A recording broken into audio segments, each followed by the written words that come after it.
12지장에서 식물의 고용 잔사가 남은 상태는 식후 약 4시간에서 5시간, 위 및 12지장이 모두 비어있는 상태라면 식후 6시간 이상이 지났다고 보는 게 일반적입니다. 주선우는 사망하기 직전 6시 반에 호텔 레스토랑에서 마지막으로 스테이크를 먹었다는 기록이 확인됐고, 부검했을 당시 전혀 소화가 되지 않은 상태였습니다. 식사를 했던 6시 반 이후 30분 안에 사망한 걸로 보는 것이 타당합니다. 주선의 위장 내용물은 약동물과로 넘어갔죠?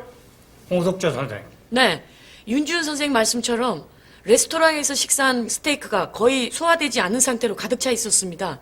식사 바로 후의 상태로 확인됐습니다. 위장 내용물로 정확한 사망 시간을 추정할 수는 없습니다. 주선우의 경우 검찰 조사를 받으면서 엄청난 스트레스를 받았습니다. 사람의 소화기관은 매우 민감해서 스트레스 여하에 따라 소화 속도가 틀려질 수 있습니다. 그런 예는 예전에도 많이 발견됐습니다. 그건 저도 동의합니다. 1959년 스티븐 트러스코드에게 강간 살해된 린 하퍼의 경우가 그런 경우입니다.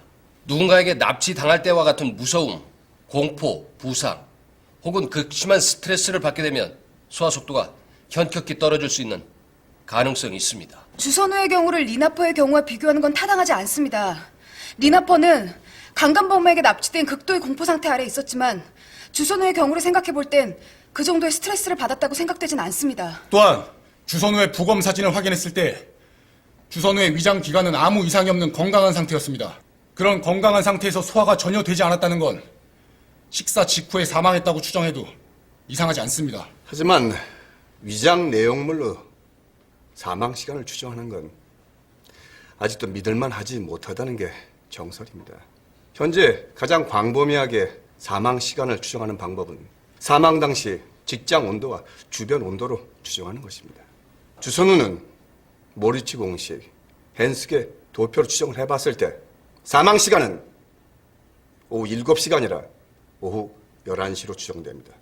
3시간 정도 오차가 날 수 있다고 치더라도 오후 7시는 오차 범위 안에 들지 못한다. 직장 온도는 사망 당시 현장이 유지된 채 측정되어야만 합니다. 실내인지 실외인지, 바람이 불었는지 아닌지, 건조한지 아닌지가 중요하게 작용하기 때문입니다. 하지만 주선우는 사망했던 호텔방이 아닌 호텔 후문 쪽 실외에서 직장 온도를 측정했습니다. 신뢰할 수 없습니다. 주선우가 7시에 죽었다면 죽은 지 4-5시간이 지난 뒤 주선우의 몸에 시반이 형성되지 않은 건 어떻게 설명하죠? 추락사의 경우 몸 안의 피가 바깥으로 빠져나가기 때문에 시반이 없어지는데 7시에 죽었고 11시에 던져졌다면 시반이 생기는 초기이기 때문에 충분히 그럴 수 있습니다. 시각은 어떻습니까, 김한토 선생님? 예? 시신의 외관은 확인하셨죠? 아, 예. 그러니까 뭐냐면 저는 원장님 말씀도 맞는 것 같고 보통 시강은 턱관절부터 시작되는 게 일반적인데 주선우는 추락 당시에 턱관절이 심하게 훼손된 상태라 알아볼 수 없었습니다.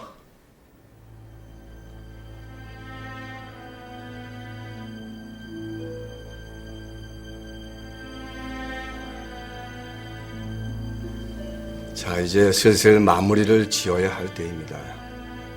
사람의 위장 내용물은 변사자의 상황, 개인적인 체질, 식습관에 따라서 열이면 열, 모두 다 다른 양상을 띠게 됩니다. 그러나 직장 온도를 이용한 모리츠 공식과 헨스게 도표는 현재 가장 널리 이용되고 있는 방식입니다.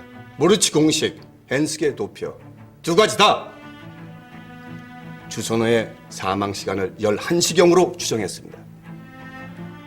다시 한번 말하자면 주선우의 사망 시간은 11시입니다. 모리츠의 공식, 헨스게의 도표 모두 공신력 있는 방식이라는 거 인정합니다. 하지만 그 방식은 사망 당시 측정한 직장 온도와 사망 당시의 주변 온도를 대입해야 정확한 사망 추정 시간이 나옵니다. 하지만 주선우의 경우는 그렇지 못했습니다. 주선우의 마지막 식사는 스테이크와 양송이 스프였습니다. 소화가 안 되는 고기는 그렇다 치더라도 소화에 용이한 스프조차도 12지장으로 넘어가지 않은 상태였습니다. 주선우는 식사 직후 7시경에 사망한 게 확실합니다.